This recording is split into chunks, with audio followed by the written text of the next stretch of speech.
Hello, everyone, and welcome to this episode of Pod Save Chocolate. My name is Clay Gordon. I'm your host. I'm also the creator, the moderator, and the publisher of TheChocolateLife.com. Today's topic is the high cost of expensive cocoa. And before we jump into everything about today's episode, just a quick reminder, go into the comments. Let me know where in the world you are connecting from. That's the live chat on YouTube, the comments on LinkedIn or Facebook. Let me know where in the world you're connecting from. What I will do is I will get that up on the screen. And of course, if you have questions or comments at any point during the course of the episode, please also throw them into the comments and I will get the questions asked and answered if I possibly can. Now, today's episode is one that focuses on a topic that I've had started looking at as far as long ago as last September. Excuse me. There's a bunch of stuff going on, and it's distracting me.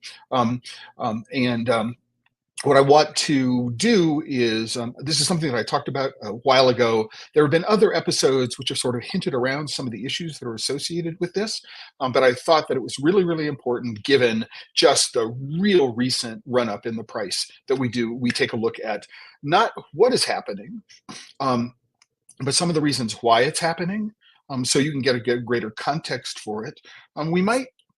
I might do an episode in the future which talks about some of the other impacts of what's going to happen. I've had two different interviews with Bloomberg reporters on this topic in the last couple of weeks. And so it's been an interesting thing for me to focus on. So what I do want to do is let everybody know, all right, that this is the homepage of TheChocolateLife.com right now. You can go there and you can connect to any one of the episodes that I put together, or any one of the stories that we produce. And then also for every single post, for every single episode of Pod Save Chocolate, what I do is I produce a post. And this is the post for today's episode. And the reason why I do this, number one, is it helps me organize my thoughts. It gives everybody an opportunity to see in advance what it is that I plan to be talking about. It's also a place to put links into the post, so you don't necessarily have to follow along. If you are listening to this and not watching this, you can go back to this post afterwards and you can go see all of the visual materials that were presented, perhaps narrated, but referred to over the course of the hour. So that's why this is here. And before we jump into today's episode, what I want to do is I want to jump in and say just a quick shout out to Peace on Fifth in Dayton, Ohio. Thank you very much. It's been a lot. I have a connection to Dayton a long time ago. I haven't been in many, many years. Real quick shout out to Frank Manteau, who's in Las Vegas, Nevada. I had the pleasure of meeting Frank last week at the Southwest Chocolate and Coffee Fest. So it's great to see in person. To Cesar Aguiar from Cacaitos Fine Cacao from Colombia, but now in Toronto, Canada. Cesar, it's lovely to have you here today. It's been a while since we've had a chance to talk. And then also a good hello to Juan Andres Santelices from Edinburgh in Scotland, I'm assuming. Juan, thank you for connecting on LinkedIn and the nice things that you said about this. And then finally, before I jump into this, to Kjell Vestre, Stavanger, Norway, of Fjorden Chocolate. So it's great to have you all here. And again, if you're watching, you can put your questions in the comments, YouTube, LinkedIn, and Facebook. I'll get them up on the screen. So before I get to sort of the editorial, the op-ed part of what it is that I want to do today, what I want to do is I want to talk a little bit about where we are. Right. So the first one of which is, if you're interested, last September, I did an episode of The Chocolate Life Live called The High Cost of Cocoa. And it sets a sort of framework for where we are today. But what I want to talk about, this is Sunday afternoon. What I did is I took a look at the price of cocoa, and this is the price of cocoa from roughly 1977, the last 50 years is the best way to describe it. So here's where we are, the price of cocoa. We had the previous high, you can see here, is in the late 1970s, I think 1977, at about $4,500, $4,800 a metric ton. And here we have the price today. It's on Sunday, it was at $10,800 a metric ton. Then this is what the last this is what the last year looks like in terms of the increase in the price of cocoa. And we just see, man, it hitting, early 2024 and bang, the price goes insane. And so can we put a number on it? So we've got 185% year to date, right? And 345% over the last 12 months. That's where the price of cocoa has gone. Now, if we go take a look at the futures market, we can see currently pricing in 10,800 range. That's the cash price, the spot market price. Again, this is on Sunday, but you can see that this is the prices at the close of business on Friday, April 12th. And then what we've got is futures for the month of May, because we're in the month of April, are expected to go a little higher. And then what we've got is we see a slow decrease in price over the course through December and March of 2026. So prices are expected to stay at these high levels for quite some time. Now, it's really interested to go and take a look sort of historically at what that means. So what I want to do is I want to get this 50-year graph up, and then what I want to go take a look at another graph here, which is a shortage graph. And what we might do is we might say, can we correlate sort of this price in here, this time frame in here? Let me see if I can zoom it up. So this price in the late 1980s with the price on this graph. It's also, so is there any correlation between these two? Late 1980s, do we see a real crash in price? We see a decrease in the price here from them. So there is some correlation there. What we don't see is we don't see any correlation between, we have 2 years in a row of bad harvest, huge overproduction the year before. So what we do see is little bumps in the price. So here we are in the late 1980s, and we can see a increase of price in the late 1980s. I mean, so there is some correlation here. But the question is, why, right? Given what we're seeing, do we see this huge spike in price right now? What's going on here? And that's what we want to, I think, delve into over the course of this episode. So what I've done is I've provided links to a bunch of different sources, and I'm not going to read these in depth or any of them in any detail, but they're here so that you can look at them afterwards. So one is an article in Reuters. And one of the things which is interesting here is that we hear that weather is an influence, and we'll get to what the influence of the weather is on this in a little while. But one of the things that this article from Reuters does is it talks a lot about the influence of gold mining in Western Africa. So gold mining, sometimes called galamsey, you can see the impact on farms here, and you can just like, you listen to farmers and hear what they're saying about how their lands have been devastated. I believe this woman who is featured here, she said last year her 27-hectare plot in Western Ghana was covered with 6,000 cocoa trees. Today, less than a dozen trees remain. So weather is an issue, right? But we also find that things like gold mining and environmental devastation, which is associated with gold mining, are also a contributor to a decline in production. But what is that decline in production?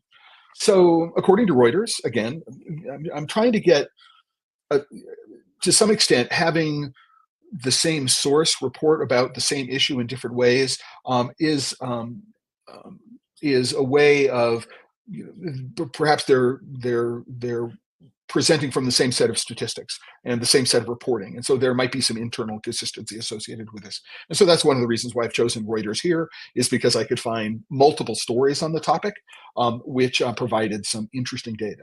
So what they're saying is that the 2023 cocoa output in Ghana is almost 40% below target, which is amazing. We're finding that Ivory Coast, which is right next door, almost a 30% decrease in cocoa arrivals. Maybe not exactly the same thing as output. So is that output? cocoa arrivals, you need to look at this very, very closely and come to your own opinion.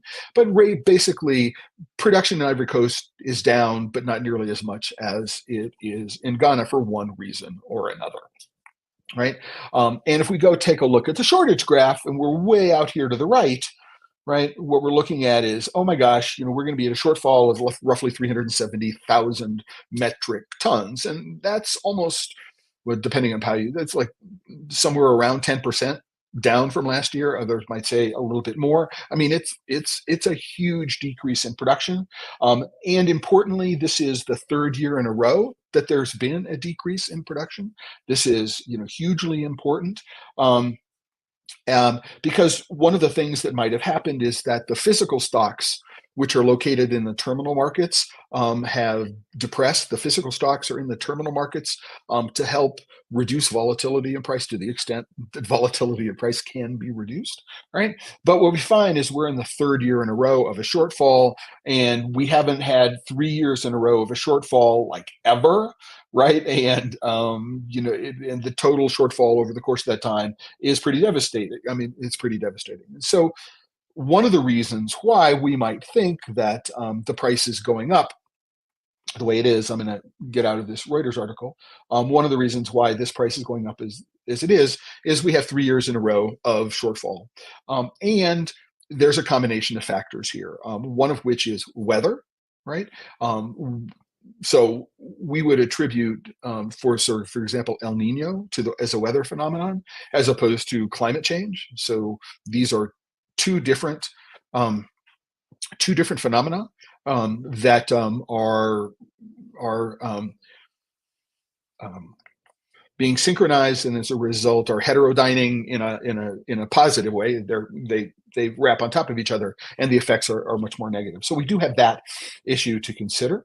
But one thing we also need to think of is that when there is more moisture, humidity levels up, there's more water, then what happens is that fungal diseases and related disease, perhaps viral diseases, also go up. So we're seeing a lot of the shortfall, which is attributed to weather, being secondarily attributed to increase in fungal diseases, pod rot, for example, viral disease or cocoa swollen shoot virus, which is not only reducing productivity, but is killing the trees. So that's the sort of what is happening right now, right? That we see production going down. I mean, there's another article, GHweb, I think, which is a good source for this, perhaps, and this is where I got the cocoa shortage graph that I've been using this particular article.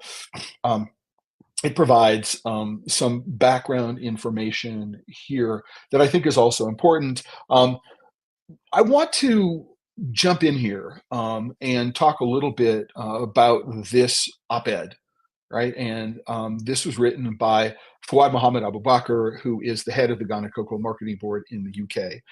I've met Mr. Abu Bakr in person when I was in London last year for the International Cocoa Diplomacy, International Cocoa and Chocolate Forum, and we had an opportunity to discuss some of these issues. So, I mean, this article, this graph here is a little interesting. It's saying, whoa, here's what cocoa has done relative to other commodities. So cocoa, orange juice, the Nikkei average, the NASDAQ 100, coffee, you can see how these things are going. Here we have all these other things. So, which should probably be negative. I mean, I think it's weird to see these things which are negative in the positive axis. But what we see is that cocoa is just like blowing up, figuratively speaking, in terms of price, compared with almost everything that we can think of. Right. And what we do is we have a discussion on the weather impact on the 2024 crops and 24-25 outlook. And I think that there's some really interesting things here. So above average 2023 rainfall in Ghana and Cote d'Ivoire triggered widespread black pod fungal disease, a higher increase of spontaneous flower death, flower abortion on the tree, and because there's a lot more disease on the pods that did form and a lot fewer flowers, which could be pollinated, what we do is we have a much lower crop, right? But one of the things I think that Mr. Abu Bakr mentions here is he says that El Nino's impact has been overstated. I don't know that this is true. I don't know to what extent this is a narrative of the government cocoa board of Ghana that he is stating. But while initially blamed for the poor crop, absolutely, a lot of people were saying El Nino is the problem, and there are saying, well, El Nino will go away and everything will be okay again, right? The actual impact so far, right, with respect to the first part of the crop, has been minimal, and its effect felt outside the peak periods. The impact of El Nino, high temperature and below average rain, are more significant on the mid crop, right, which contributes to about 30 to 35% of total output. And we're going into the mid crop season. And why is that important? Because if we take a look at this futures projection, this is sort of the confidence that the industry has on where the price movement is. We start looking, if we have a really low mid crop, these numbers here are not going to decrease. They're going to increase. These are the best guesses about where things are going. So I want to set this stage because I think it's really important that there's some things going on here. Now, I think that one thing I want to do right now is talk a little bit about this story, right? Right, which is there's an old trader, not old, but oil trader by the name of Anduran, who has bet on cocoa just before the price surge. And this is somebody who manages a hedge fund. This is the text because I don't have a subscription, and so I didn't get. But somebody at Bloomberg sent me the full text. What he's saying is that they took a long position a couple of months ago. In early March, actually, prices soared more than 60%. Yeah, I don't know how much money they invested, but 60% return in a month is pretty good. Shifting weather patterns and crop disease are hurting global cocoa supplies, and muted production is expected to continue next season. So we're looking at the futures prices, and the future prices to some extent are based on better production numbers than we have this year. And so this is a hedge fund trader who's making a bet that this is going to continue. They're also talking about, interestingly enough, the EUDR, where it calls the EUDR a major consumer, but companies within the EUDR are major consumers, are exacerbating the difficulties for farms to expand as prices surge. So there are some regulatory concerns which are causing uncertainty in the market. And this hedge fund trader is going, we love uncertainty. Let's go play things. So prices in New York have more than doubled since the start of the year. And here's a hedge fund trader who's saying, we believe the price will break could break $20,000 a metric ton later this year. I think, why is that interest? We go down here. The previous record low set in the mid-1970s was about $5,000 a ton, which is equivalent to about $26,000 when adjusted for inflation. Not sure which country's inflation we're talking about there. It's Bloomberg calculations. I don't know where they base that inflation. But even at this insane rate of $20,000 a metric ton, what's happening is that we're still not reaching a record high adjusted for inflation. So we think of these things as very high, and they are in constant dollar terms. But we also always need to be thinking about these things in terms of inflation. And Cal, I don't know. I just want to say, highlight to you. Anyway, again, while I'm interrupted in my thought train, quick shout out to Mark and Yuri at Blue Spruce Chocolates, Kittredge, Colorado, and then also to Susana Cardenas, who's connected today from Manabí, Ecuador. And Susana, I think I saw a post earlier that you made connecting with the French ambassador to Ecuador, or Ecuadorian ambassador for something going on. And I thought it was a great shout out. So thank you very much for connecting this morning. All right. So just to go. So this is a hedge fund company who believes that the price could break $20,000 a ton later this year. Right. And it turns out that oil has not been doing so well. And so he's finding respite and good things as a trader, as a hedge fund manager, in cocoa, the price going up. The firm expects cocoa bean production globally to be down at least 18% on an annual basis, compared to most analysts' expectations of 10 to 11%. So, okay, so what they're doing is, I think they're betting on the mid-crop harvest to disappoint, to be below expectations, and well, this is what they're betting on. They also say that the finish of the year with the lowest stocks to grinding ratio ever, and potentially run out of inventories later in the year, right? So what's going on here is that this spike we're seeing here is due in part to a shortfall in production. So people are looking at this very, very closely, but there's also speculation, right? That how much of this price is associated with big companies, big chocolate, other companies looking to hedge their bets in the market.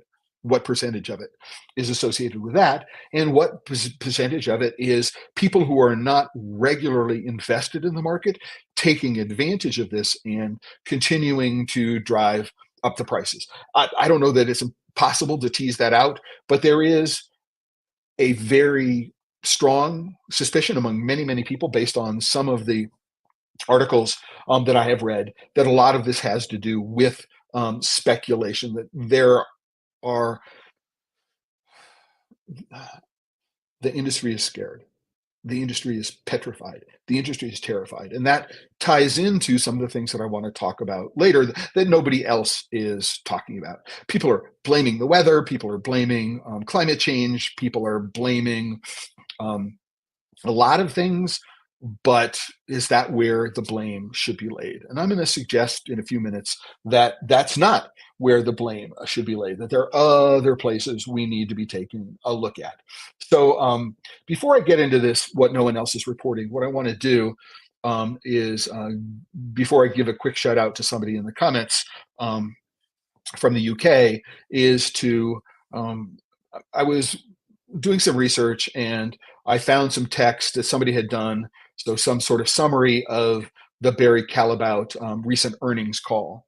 And one of the things that was covered in that earning call is that larger industrial buyers were holding back from purchasing in late 2023. And I think a lot of that might have been due to hesitancy around the EUDR, right? So they weren't buying as far in advance or hedging their contracts as far in advance because of uncertainty in the market, right? They didn't know if they would actually be able to get the cocoa that they purchased because it might have fallen astray according to EUDR. And so, okay, all right, that's one thing. And what happened is because they delayed their purchasers, they were forced to buy this year. Early this year and right now, and that drove the futures market higher. Just a lot more people competing for whatever is available in the market, right?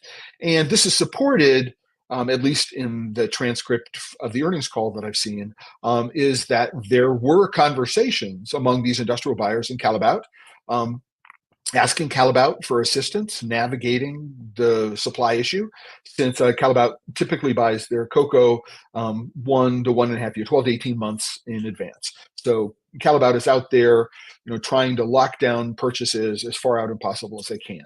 Now, I thought it was interesting that Callebaut mentioned, according to this transcript, that there was mention of hedge funds being largely out of the futures market, and there's no technical reason for the price to be where it is.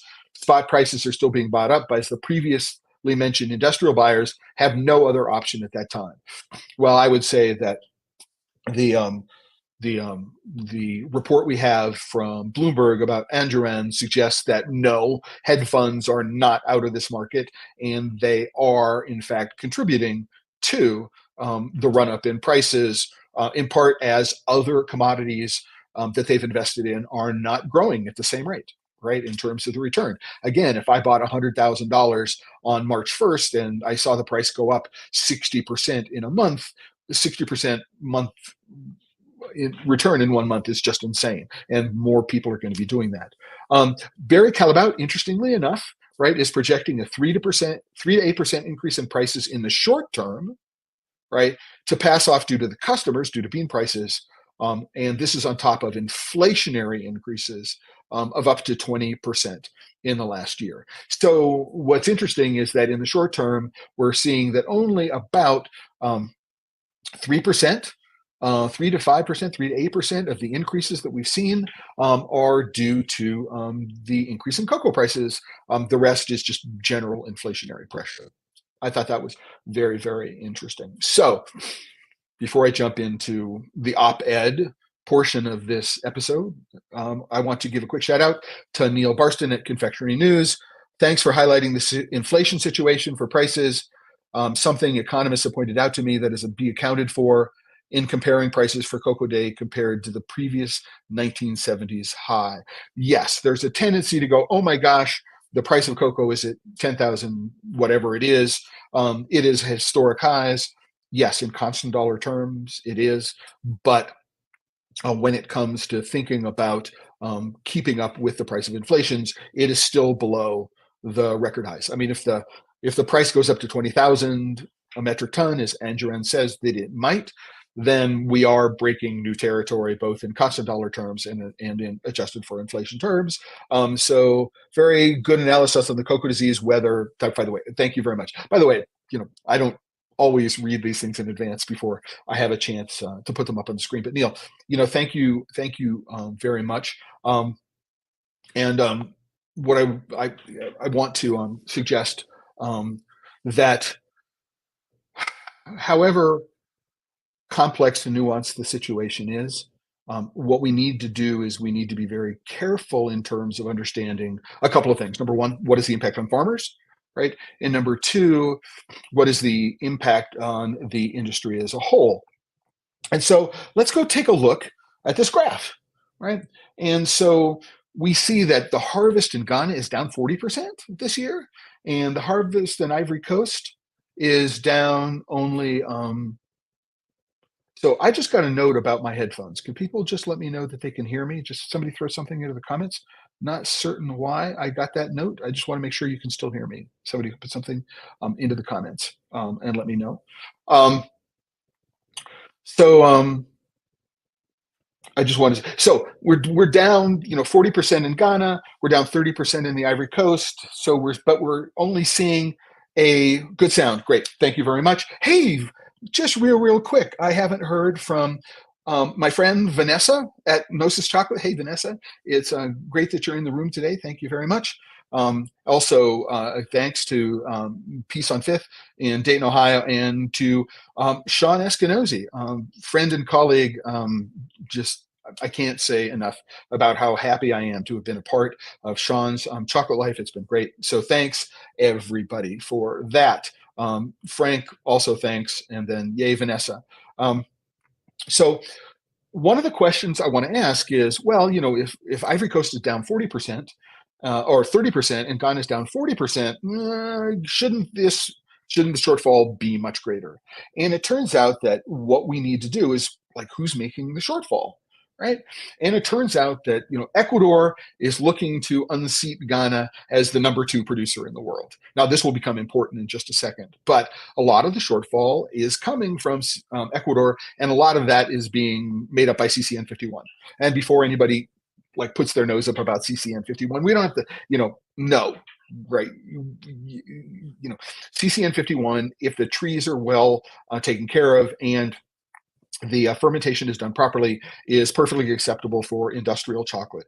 I am not only talking about specialty chocolate here. I'm talking about, the entire industry in Ecuador and Peru does not exist without CCN 51. And we need to understand the importance of that. I'm also really, really excited about some new varieties coming out of the experimental station in Ecuador, EETs, the new T800 varieties, 801 and 802. They look like a productivity of CCN 51, but they are in fact flavor varieties. So looking forward, Ecuador is going to become an increasingly important producer in the world. And there are some things that we need to think about when we talk about that as well. So what else is going on, right? So number one is that there is this report. So this is I do sometimes use a AI enhanced search engines to go and when I've just got general questions. But and I'm using something called Perplexity. It's something that is offered as a default search engine inside of Arc, which is the browser I use. But one of the things that I can do is I can go look at the sources and I can go, oh, here's the Cocoa Post. Cocoa Post did what I would think to be an authoritative source, and I can go and take a look, and I can see what the Cocoa Post has to say. Not entirely sure why it's taking so long to load. But what we do is we see the farm gate cocoa price at this price for the 2023-2024 crop. And what we find out is that US $1,821 per ton as the farm gate price.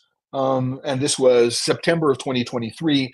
I've not been able to see any indication that Ghana has increased the farm gate price to match the increase in the market prices of cocoa in the last year. So what does that mean? Well, number one is that in a highly regulated economy, cocoa economy, like the one you have in Ghana, very, very little, if any, of this run up in prices is seeing its way down back to the farmer.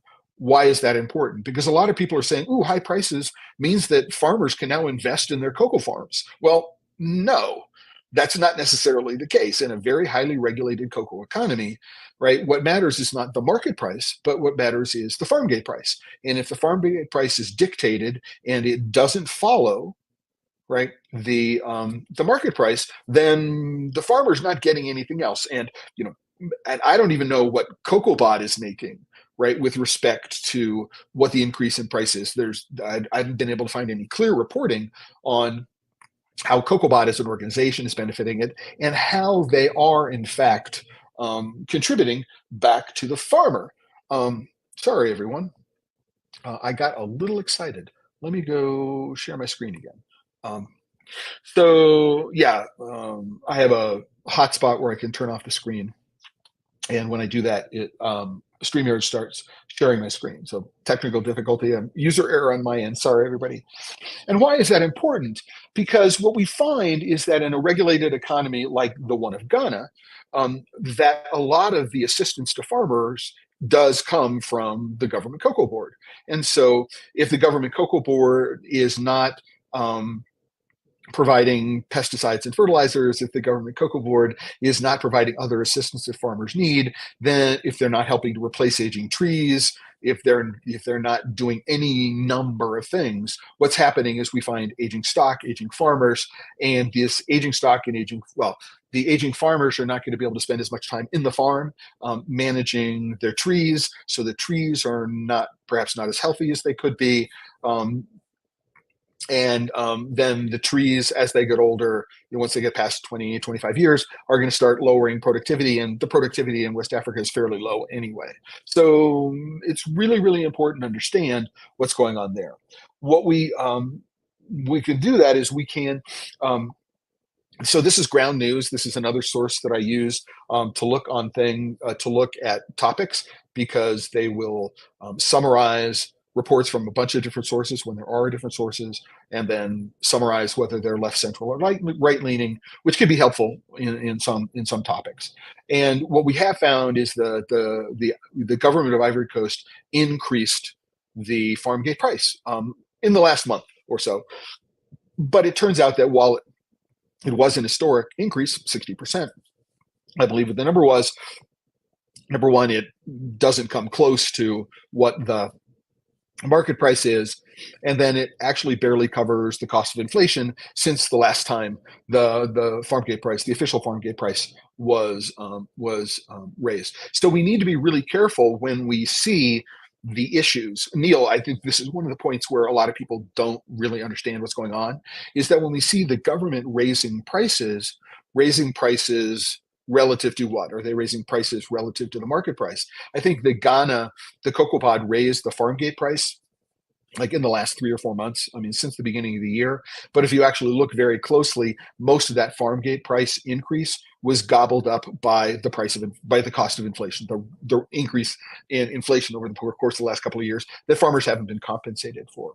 So lots of stuff going on here that we need to think about, right? When we think about the price of cocoa. So, number one, all right, so some changing industry dynamics to think of that I want to talk about for the last 20, 25 minutes or so.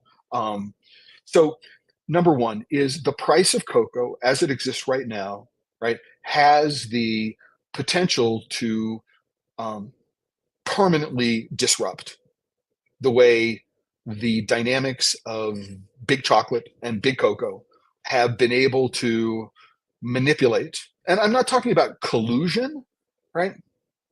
Right. I'm not talking about collusion, but I'm talking about manipulate in other ways, manipulate the price of cocoa. So if I am a large multinational company, I'm a publicly traded company, I have a fiduciary responsibility to make sure that my input costs, so my ingredient costs, are as low as possible. And so a big company that is publicly traded needs to do everything that it can to make sure that its cocoa prices, its sugar prices, I mean, you name it, an ingredient, right? We want to make sure the ingredient prices are low. And so there is that aspect of big companies. They have been able to do it. They've been able to do it because the market rewards the appearance of doing good, not actually doing good. So I think that's an important understanding. So, right, we need to understand that number one, big chocolate has been putting its thumb on the scale over the course of the last 50 years to do everything it can to make sure that the price they pay for cocoa is as low as it possibly can be. Right. So we find that roughly 80% of cocoa is traded on the commodities market, is considered to be commodity or bulk. That 80%, roughly 72, 75, 80%, it depends on the year. Right. That is stuff that is being marked to the market price. And we need to be really, really, really, really aware that big companies are doing everything that they can to hedge risk. They want to minimize the risk in the market. I mean, some companies like Hershey said, we just want to get out of this entirely. We're no longer a chocolate manufacturing company. We're a candy manufacturing company. And, Hershey no longer transforms cocoa beans in their facility in Hershey, Pennsylvania. They contract out all their chocolate ingredient manufacturing to other companies now because the board has decided it's not their business, right, to take that risk on, right? And it has been picked up by larger companies. Not a problem. There are lots of companies that would like to have Hershey's chocolate business. So what's going on here? So number one, we need to understand, right, that part of where we are now is a result of the practices of big chocolate and big cocoa over the course of the last 50 years, right? We need to understand, right, fundamentally that trees which are prone to disease, right, the impact of climate change, right, big companies have done everything they can to externalize the risks and costs associated with those things off their books and put them on to people who can't afford, right, to shoulder those risks. A small farmer who's got 27 hectares, that's a huge farm for a cocoa farm. 6,000 trees over 27 hectares, that's pretty low density, right, in terms of cocoa planting. But now not a whole lot of trees left because of gold mining. I mean, there are people who are deciding that they can make more money doing this, and so that's what they're going to do, and they don't care, right, about the impact of deforestation and other things like that.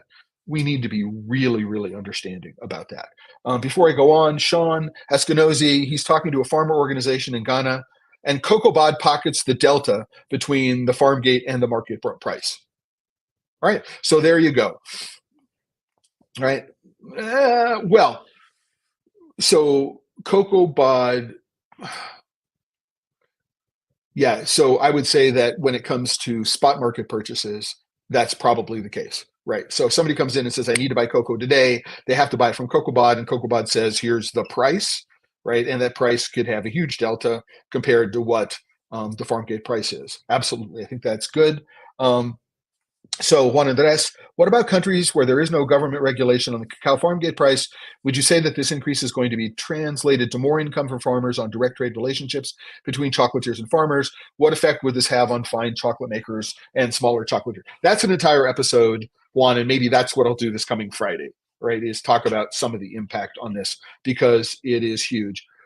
What I will say is that when a farmer has an opportunity to sell the products of their labors to an intermediary buyer in a market for which the government does not set the price, then the seller does have more influence on the control of prices, right? So they can charge more, assuming they know what the market price is and all other dynamic factors.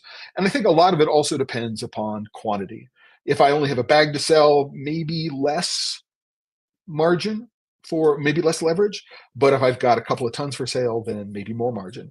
And it may be that individual farmers and groups of farmers are getting together and they're pooling their stuff so they can offer it at higher prices. Wouldn't surprise me. And it's a form of organization that I think represents a real opportunity. Sean replies to Juan, yes, probably big impact. I think it depends upon the sophistication of the grower and other market forces internally, but absolutely. And Sean says, farmers contract price in October right now, farm gate is $1.58 per kilogram. And so, Sean, I'm guessing that's in Ghana. Would make sense given the other things we've seen, right? But Juan, what I want to do is I want to take this question that you've asked, and I'm going to use it as the idea for this coming Friday's episode, because I think it's one that deserves a lot of attention, and it will depend upon the individual country that we're talking about. So what's going on in Ecuador is going to be different from what's going on in a smaller producer like Jamaica, for example, right? And there's a huge impact when it comes. So where is the upstream impact when it comes to smaller chocolate makers? So craft chocolate makers, specialty chocolate makers, also important to consider. Not going to get to it today because I want to get to a couple of other points. Number one, so we need to understand. So why is this important? So we can ask ourselves, why Ecuador? Why is Ecuador going to unseat Ghana as the number 2 producer in the world, right? What's going on?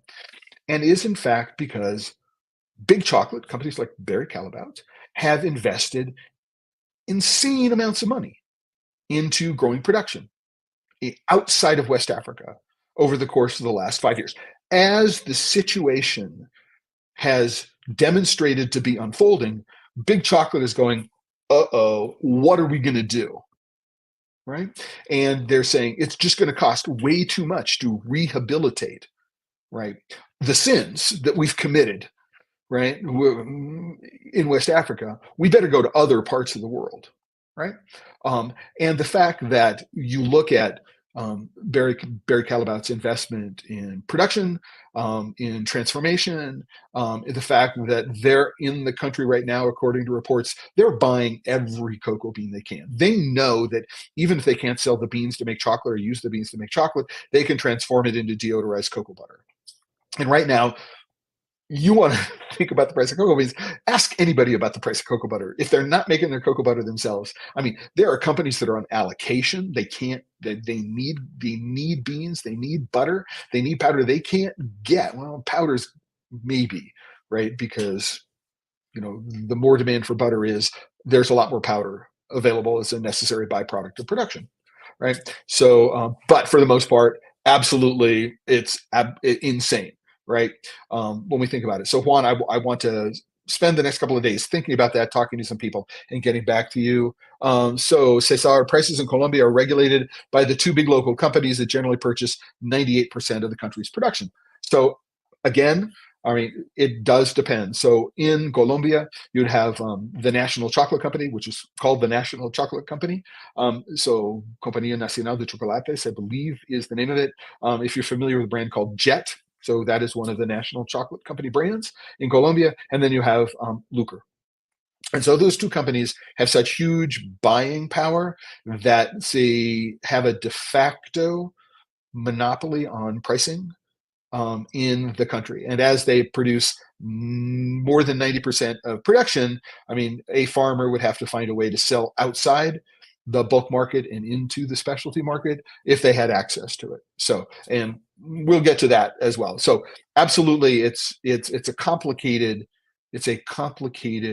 question. Again, part of it is government regulation, like for example in Grenada, which is another very highly regulated marketplace, and then in Colombia, where you do have market dominance by a couple of companies, and they're controlling the prices. So I want to get into some of these really, really quickly. So number one, I have to do a quick shout out to Tim McCollum from Beyond Good for mentioning this point. So do projects like the Be Slavery Free Chocolate Scorecard normalize industry practices in a way that can be seen to be regressive? So the idea is that a project like the Be Slavery Free Scorecard measures policies and practices, right? But what they're doing is that they're assuming that the current way of doing business is in fact acceptable. So they're accepting the status quo, and they're saying, ooh, are we improving on the status quo? What they're not doing is they're not questioning whether the status quo is in fact something that we should accept, right? And I think that one of the things that we're seeing right now, one of the things we want to be very careful of to recognize, is that one of the reasons why the market is in the condition that it's in is because big chocolate and big cocoa have been allowed, right, to exercise, right, de facto market dominance and manipulate and control prices over the course of the last 50 years. Right. And so nobody is talking about, and this is what I want to talk, nobody else is talking about, where is big chocolate? Where is big cocoa in this price run up? I mean, we find ourselves in the position we are in, right, as a direct result of their practices and policies over the course of the last 50 years. And putting a slavery-free over the top of it saying thumbs up is not going to solve the problem. It's not going to make it better for anyone. We need to recognize that these companies are responsible for the position that we find ourselves in right now, in large part. And we would say that if we take a look at Barry Callebaut and other companies' investments in Ecuador over the course of the last half dozen or so years, they go, oh, we can see it coming. We better find an alternative, right? Because we're hosed if we rely on West Africa. Right, because we need, right, as chocolate lovers, as cocoa lovers, as an industry, we need to double our efforts to be able to hold big chocolate and big cocoa accountable. I mean, these are companies that have done everything they can to kick their voluntary commitments under Hark and Engel down the road for more than 20 years. Right, they're in court saying no, right, and doing everything they can to make sure that they are not held accountable for what it is that they've done, and they need to be held accountable. Hugely important that we figure out a way to go and do this and recognize it. And this is part of the inflection point. Are we at an inflection point with respect to how big cocoa does business, right? And the point that Tim McCollum makes is 2 years from now, right? 2 years from now, right? Are we going to go back to business as normal? Or can we take a look at the current state of the market and say, okay, now we have an opportunity to change things, right? So should we, right, go and exert international pressure on COCOBOD saying, what you're doing is usurious, right? You are in fact in large part responsible over the course of the last 50 years, or however long COCOBOD has been in existence, right, for perpetuating a system where there has been no reinvestment. So we're not talking about regenerative agriculture here or anything like that. You're just saying, let's extract as much value as we can out of this for as long as we possibly can and put lipstick on a pig and make it look nice, right? So do we have an opportunity for farmers to go to their local boards, exercise some action? And this is something that we as people outside the countries can do as well, right? So we need to say, right, what are these government cocoa boards doing, right, that is good, right? What are they doing that is bad? How can we enact legislation which will, in fact, improve them? And you know what? I realize, that may be tilting at windmills, right? that may be tilting at windmills, but I think we need to consider that, yeah, we got a climate change issue in cocoa. Where does that stem from? Yeah, we have other issues in cocoa. Where does it stem from? Illegal labor. Part of where did that actually, it's a symptom of poverty, but what is one of the contributors to poverty, right? And why aren't we actually holding big companies accountable for doing it? So, right, number 3. So, what are the current prices mean for specialty chocolate, and what about all chocolate? And so, Juan Andres, what I'm going to do is I'm going to put the answer to this question over to this coming Friday's episode. But what I will do, just to make that point a little bit more obvious, is that I have spoken with some small chocolate makers. I was at the Southwest Chocolate and Coffee Festival this past weekend and heard from a number of people that their number one concern is cocoa butter. And I talked to some people who said, listen, I've been doing high cocoa content chocolates for the last, since I began. I've been not making 2-ingredient. I've been, adding cocoa butter because that's kind of stuff. And maybe what I need to do is I now need to start working with products that have a lot more sugar in them, right? And a lot less chocolate in them.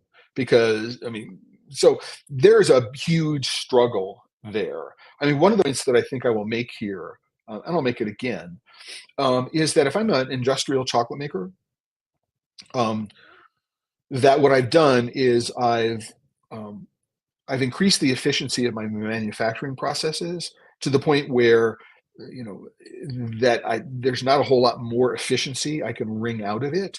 And so I become really, really susceptible to increased costs in ingredients. A craft chocolate maker is the other way around, right? They haven't really thought about how to become, or most haven't really thought about how to be more labor efficient. And as a matter of fact, there's sort of an ethos in craft chocolate that says the more labor there is, the higher the quality is, which is not true at all. And so they tend to be a little less susceptible to the cost of ingredients, and they can accommodate changes in the cost of ingredients by being more efficient, spending fewer hours making things. For example, it's like, I'm just not going to spend as much time hand sorting beans, or I'm going to buy a machine to go through and clean and sort beans. There are lots of ways to improve efficiency on the low end, but that's part of the challenge.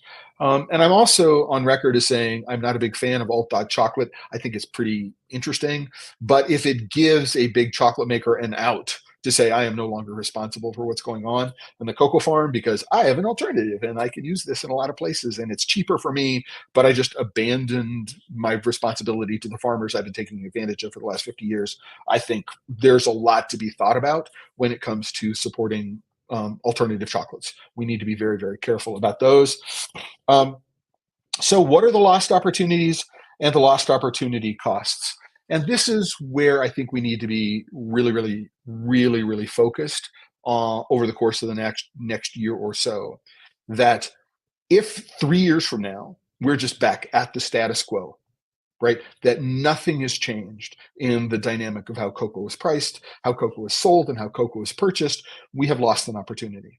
We have lost an opportunity that the market has presented to us right now to rethink the relationship between the buyers of cocoa and the growers of cocoa. Now, I'm hearing, little rumors of some really, really interesting tools and techniques and business models that people are starting to go and implement. These are on the buy side, not on the sell side, in producing countries that I think require a lot more exploration, but this is where the opportunities lie, I think. And if we find ourselves 3 years from now and nothing has changed, we have lost a huge opportunity. I had a chance to talk with Peter McFadden, who's an Australian who's currently in Nicaragua, one of the owners with his wife Sally of Argent Cove Chocolate in Nicaragua. And one of those things they're saying is like, we own a farm, right? And we're transforming, right, our beans into our chocolate on our farm. And so it's not as important that they label themselves as a tree to bar chocolate maker. I think what's more important is they're insulated from this, right? And so if you're a chocolate maker and you want to maintain direct trade relationships, perhaps it is the nature of the arm's length relationship that needs to be re-examined, right? That maybe what you need to do is you need to start thinking about, okay, how can I become a much more directly involved in the farms from which I produce cocoa? And that's a really, really, really interesting idea. It's, again, a lost opportunity, I think. And there's some other ones I'm talking about with people. I hope to have a little bit more information to be able to mention to them. So this is Volker Lehman. Hey, Volker, I'm assuming you're in Bolivia at the moment. Cocoa production will shift to other regions. We're proposing new industrial cocoa production areas in Bolivia in former coca growing areas. And absolutely, right, absolutely. And one of the things which I think is interesting in that's happening in Colombia, Cesar, I read an article, I don't remember where it is that this whole increase in the cost of cocoa, is actually having an effect on coca production in Colombia. People are saying, oh my gosh, we can make a lot more money in cocoa than we can with coca. Let's go plant more cocoa. And absolutely. But the challenge, I think, Bolivia already has a cocoa production infrastructure, and it's interesting. And Volker, you've done as much as anybody has to be able to highlight Bolivia as a producing country over the course of what's now 2006 is when the first production of Cru Sauvage, came out onto the marketplace. Yes, I mean, I know that the government of Mexico, in the state of Tabasco and Chiapas, have been looking at that. It's a challenge to do. Volker, I remember being in Bolivia in 2010 for the Second International Congress on Cacao Fino in the Andean region, and seeing the Colombian government's proposals for growing cocoa over the course of the next decade, and the Venezuelan government's proposal for growing cocoa over the next decade. These plans have been in place, right? To the extent that the big industrial companies, so Barry Callebaut and others, are going to help drive that expansion. It's going to be interesting. It's going to be interesting to see how that comes. But I think that if we allow them to shift production in other countries without also holding them responsible for the damage that they have done in the country, in West Africa, then again, this is a lost opportunity, and the opportunity cost in terms of the tragedy in human lives and is we are going to be living with for decades and decades to come. I don't think it's going to be um, uh, yeah, it's going to be messy. It's going to be messy. So Frank says, what if someone creating an indoor tropical forest greenhouse here in the States that grow the trees here? Well, Frank, I mean, when you think about it, you know, every bar of chocolate, it comes from the seeds in a pod. And if you think about, dry, the average pod might produce maybe about 40 grams of dry beans. And then there's going to be a loss, right? If you want to have a metric ton of cocoa, then you need a pretty big greenhouse or lots of greenhouses. And that's one of the reasons why there's no production in greenhouses that's being done, right? So we use them for research collections and things like that, but we're not using them for production. You can do it, if you want to experiment with it. And, there's a great book by Raven Hanna called One Tree Cacao, in which he talks about many of these issues. And if you wanted to have a couple of pods or a couple of kilos of pods and do something, you certainly do that, but not in terms of huge amounts of production. Juan Gonzalez from Mabco up in Canada. So the Mexican Arabica Bean Company, I think, they do coffee, cacao, maybe other things. One very important thing now is everybody doesn't care about the farmers. Before it was like saving the farmers pay better, but now everything's changed. Everyone is complaining about the prices. Right. Yeah, absolutely. Right. It's easier to care about the farmers when your business is not facing an existential crisis. When your business is facing an existential crisis, then, oh my gosh, what do I do? And let's blame the prices. And so I don't necessarily know that I would call it hypocrisy. Excuse me. I don't know that I would call it hypocrisy. What I would call it is people not up until now really thinking through the implications of some of their decisions. What does it mean? right, for the marketplace? What does it mean for me as a business, right? Again, I think that the challenge is that we have allowed one of the challenges we've allowed big industry to maintain this arm length relationship. So, for example, here in the United States, the big companies are going, well, we didn't buy from the farmers. We bought from an intermediary who bought from an intermediary who bought from an intermediary. And so we're not responsible for anything. Yes. I mean, yes, you are, right? But it is, but the direct trade relationship maybe needs to be rethought so that it is in fact direct, right? That it's not an arm's length. It's not mediated. So, listen, you can take a risk on a farm, right? I've had, that conversation with people. Oh, a month ago or 6 months ago, I bought a cocoa farm and now I am insulated to the extent that I can do my own production for many of these issues. Volker, Bolivia has the chance to start develop its cacao industry now. Absolutely, Volker. I'm thinking, oh man, maybe what we can do is we can go and take out the old Cacao Kiki Bay, the project that you and I worked on back in 2010. Maybe I still have those documents. Maybe we can go and if that land is still available, maybe we can go find the investment in order to be able to grow production in Bolivia. If it's interested, let me know and I'll pull out those documents and we can start reworking them. I would love to have an opportunity to do that.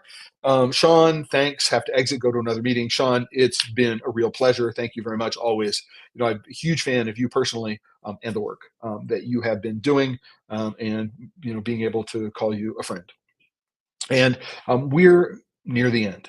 So I have one more point that I want to make before I go. But before I do, I want to say you're watching Pod Safe Chocolate. My name is Clay Gordon.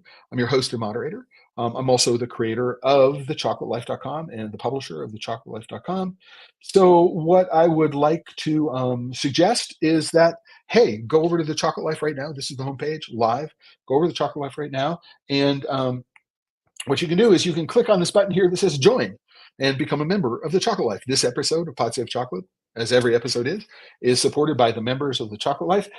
If you want to, there's always a free member. If you have the resources, I don't do Patreon. I'm not doing ads or anything like that. If you do have the resources you'd like to support, you can sign up as a premium member and support the work that I'm doing here. Appreciate that. And I want to say thanks to everyone who's been here from the very beginning, people who have contributed during the course of the hour. I mean, I have these ideas about what could be important. And it's really nice to see the level of engagement in this particular episode around what I think is a hugely important topic. And if you're watching on YouTube, not everyone is, but if you're watching on YouTube, click the thumbs up on the video. Please give the video a like. And then if you can also subscribe to Pod Safe Chocolate channel on YouTube, that would be greatly appreciated. So the last point that I want to make today, right, is I'm going to go to a place that I rarely go to here on episodes of Pod Safe Chocolate. And I'm going to talk about the 2024 elections. Right? And just point out something that is a potential looming economic bomb, right? Which you may want to consider, depending upon your political position, coming up with the 2024 election. And that is the former president, number 45, Mr. Trump, has said that he would introduce a blanket 10% import tariff on everything coming into the United States, right? And so right now, cocoa beans, cocoa nibs, cocoa butter, right? There is no import tariff on any of those items. Now, there's an import tariff on chocolate, which is based on the amount of sugar in it. But right now, if you're importing beans, there's no tariff, right? And so in addition to all the craziness on pricing that's going on right now, right? What would happen if beginning on January 22nd, 2025, right, there were an additional 10% import tariff, right, on your beans. And even if you're bringing in from Canada into, you're still paying that 10. Well, actually, I don't know the answer to that question. Would that be so? One, I mean, that might be something to think about. That is if because of the modern equivalent of NAFTA, if the beans come into Canada, right, would they come into the United States? And so maybe Canada becomes the source of cocoa beans into the United States, ports of call, ports of entry. Interesting thought. Juan, if you want to go take a think about that in terms of your business positioning, should Mr. Trump get reelected? I'm interested in that. But it's a question.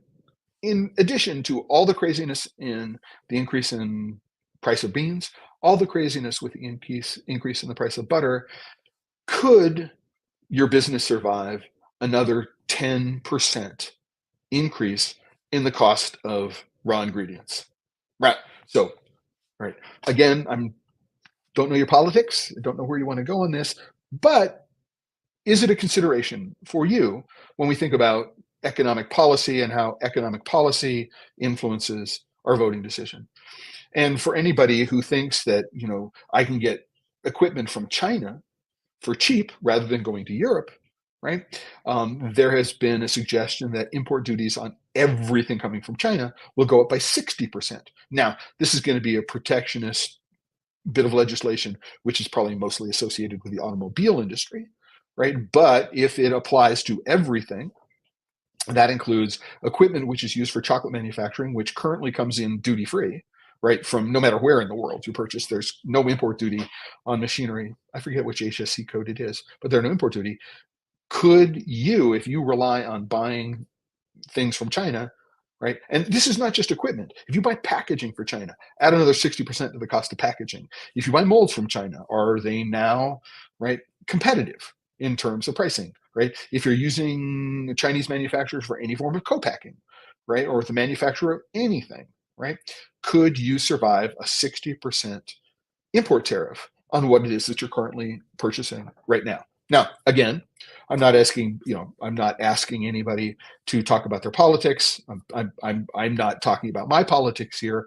It's just that I have noticed that this is sitting on the horizon, and it's one of the things that no one is talking about, right? Is, right, as crazy as prices are right now, could my business absorb a 60% import tariff on the cost of packaging that I purchase from China, right? Are you right now, right, in advance going, oh, how can I find an American manufacturer so it doesn't become an issue for me, right, ever, right, that I can do this integration, I can think about it. So there's a long-term planning issue. And again, one that I think that, this is, when you ask about the impact on craft and specialty chocolate makers, it's something else that I will bring up next Friday. I think it's a great thing. So last question. I want to say hello to Daniel McKenzie. I forget where in the world you are, Daniel. Do you envisage any larger chocolate buyers, manufacturers, processor going out of business due to the current cocoa market issues?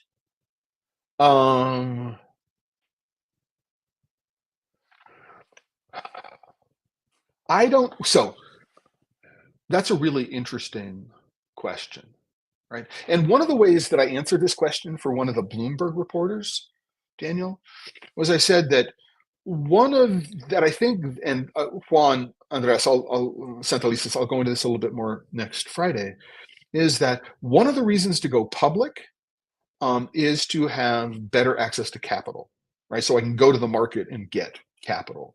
And so I think that the very large publicly traded companies, I mean, if you go look at the Barry Callebaut earnings report, what they're doing is they're seeing, a shift away from this into this, right? So they're already figuring out ways to be able to change their business in order to be able to accommodate the change in a long-term change in the price of cocoa, right? So it's a part. They're very, very aware of what this might be. And so they're working at it, and they're talking to their investors, and they're working on ways to get around this.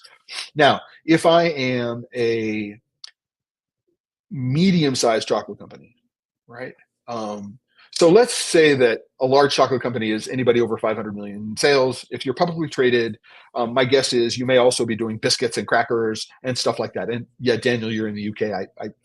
I guessed I remembered that. I just didn't want to forget that I remembered that.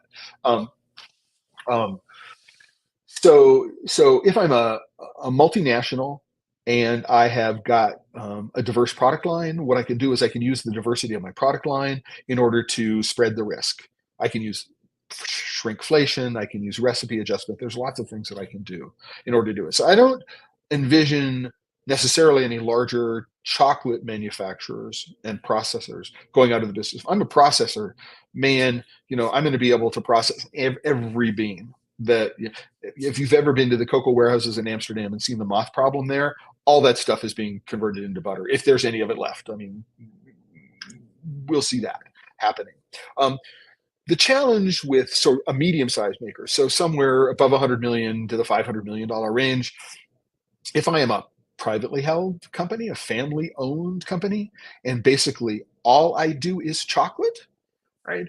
Then, and again, I'm not publicly traded, and I'm privately held family business, then I think there's going to be more stress on the business. Whether any of them will go out of business will have a lot to do based with their customers, who their customers are.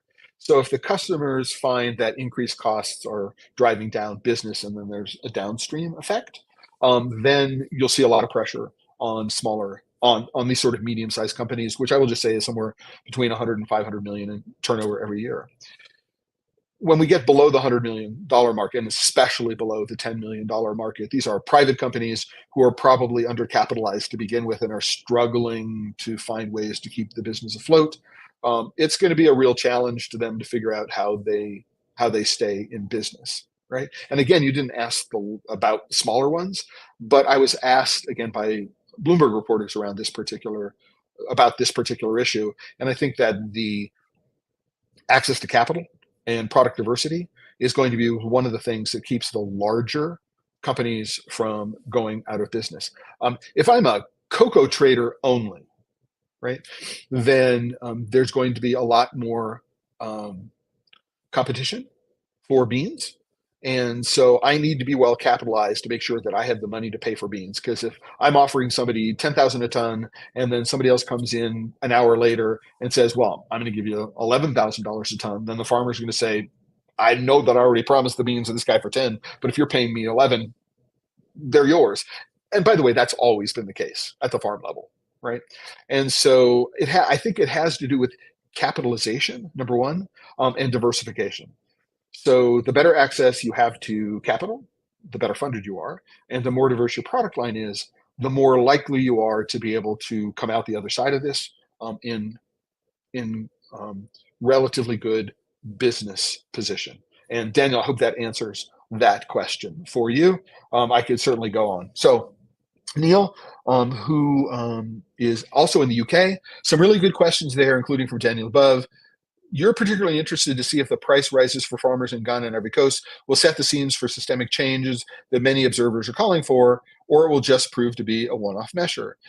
And Neil, I think what you've just done is you've restated my observation about what are the lost opportunity costs here, right? So if 3 years from now, nothing has changed, right? The status quo is the status quo. Cocoa bod is still running roughshod over farmers. They're not investing. Where is the difference? Where is the delta between the farm gate price and the market price? Where is it going, cocoa bod? Is it going into people's pockets? I don't know the answer to that question. It may be, right? Is it being reinvested in farms in a way that addresses the existential crisis that appears to be facing the industry? We don't know. I mean, we'll know a lot more after the mid-harvest. If El Nino comes, if the mid-harvest is down, 30% or more, it's going to be a real challenge, and it's going to be a sign that systemic change needs to be made, right? And what I will say that if it is a one-off measure, right, that then I don't hold out a lot of hope. I don't want to go that way. If it is a one-off measure, again, I think we've lost an enormous opportunity. I think we are at an inflection point, and we have the opportunity to make some systemic changes if we call out for them as a unified industry voice. If we do not call out as a unified industry voice, no, right? It will be a one-off measure, and 3 years from now, we'll still be stuck with climate change. We'll still be stuck with the issues. I mean, no matter how much Tony's wants to say that it is the solution to illegal child labor and slavery, we will be exactly where we are now, and it will be worse, right? If we do not take advantage of the opportunity that this increase in price presents to us.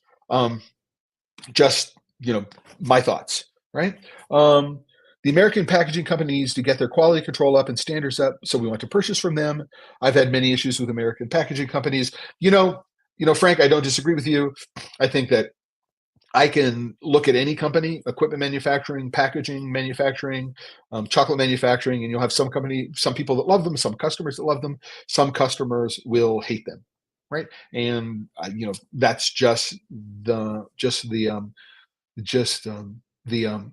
matter of things. I mean, but you're right that perhaps one of the reasons why a lot of this stuff has been offshored over the course of the last couple of decades, number one is A, they do it for less money, and B, they produce in many respects a superior product for the price that they're charging, right? And I'm willing to wait for a month for the product to be on the water for it to get from China, here to the United States and pay whatever the import duties are. So yeah, it's a real interesting question. It's an industry-wide question. There's one point that I want to make from Volker Lehman before we go, except to say, Daniel, thanks. I appreciate you thought they were good insights. I appreciate that for Cesar Aguiar at Cacaitos in Canada. Thank you very much for being here for the course of the hour. Volker, maybe fair trade goes out of business, right? And certainly right now, I mean, I did actually take a look at this. I went to look at, this is DuckDuckGo, not Perplexity. I'm looking at fair trade minute and price differentials. I mean, right, because of the price of cocoa right now, there is no need for fair trade in cocoa. Just none. There's no need for fair trade in cocoa because the price is so high, right? Now, if fair trade were to set their price at 6,000 a ton, then they'd have to go do. I don't see them doing that, by the way. But that's a real good question that I anticipated.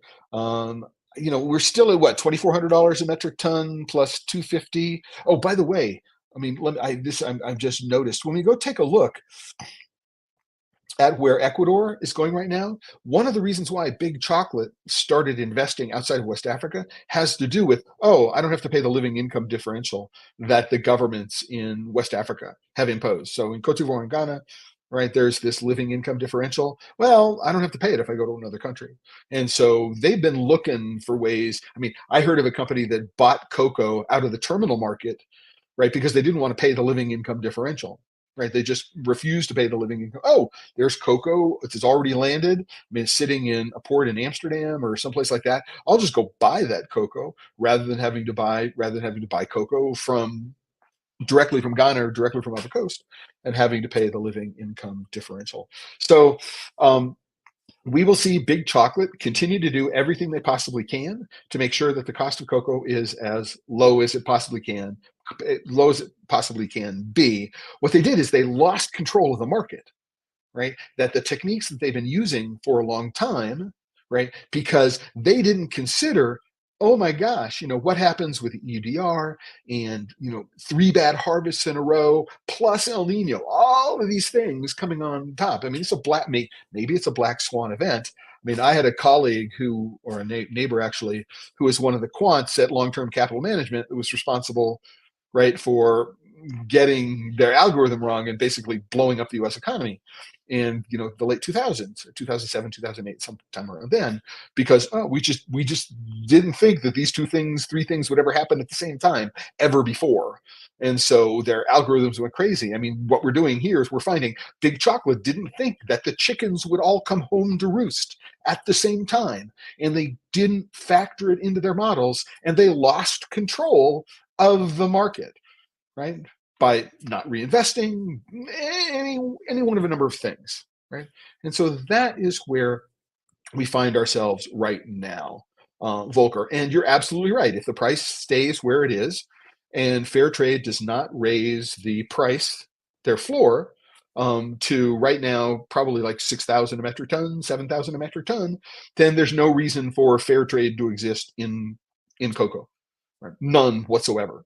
As long if the floor is $2,400 a ton right now, even with a $250 country differential, there's no reason to worry about fair trade certified.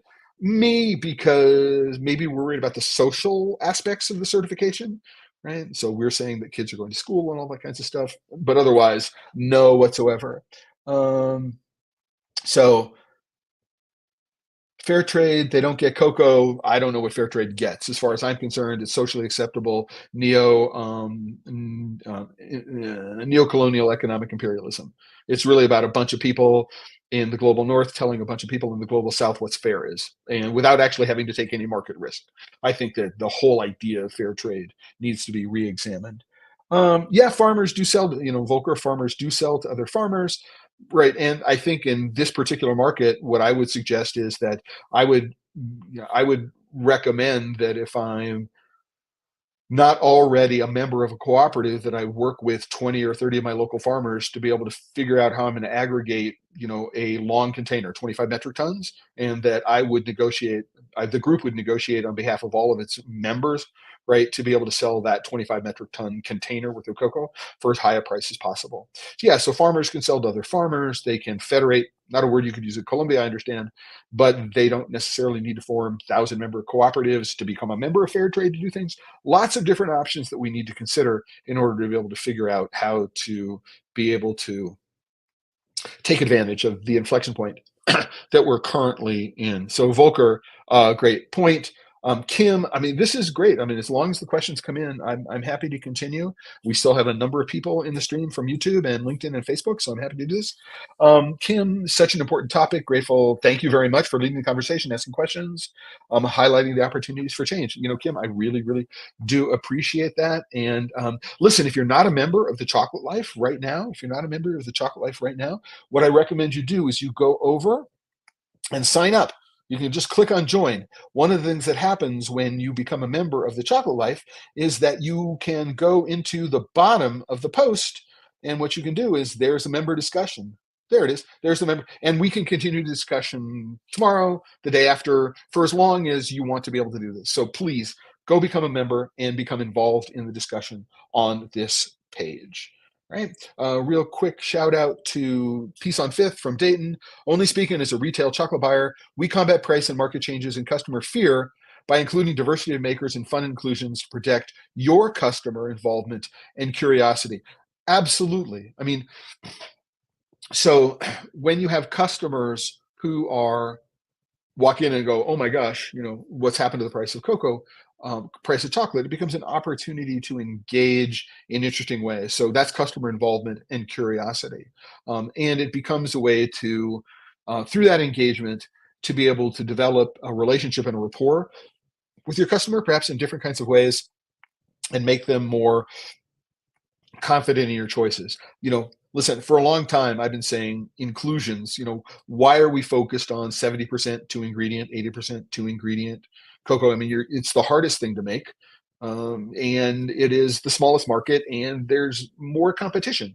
If I look at companies that I think are really spectacularly profitable, successful and profitable, it's the ones who, even though they may call themselves bean to bar chocolate makers, their focus is not bars, right? And so I think that that's one of the things we need to be able to focus on as well. I still follow chocolate prices, as this is critical to seeking out new makers. Absolutely. Absolutely. The more you know about the market that you're participating in, the better you can be. So one last thing. One of the challenges I have, so people may remember, I'm a graduate of Rhode Island School of Design. I have a BFA in photography. I did that before I got into technology and chocolate. And many of the images that I take, which I show on posts here on the Chocolate Life, are ones that I've taken from around the world. But I didn't have a photograph which talked about the high cost of expensive cocoa. And when I went to my normal sources, so Adobe Stock and Unsplash, for images, there weren't any.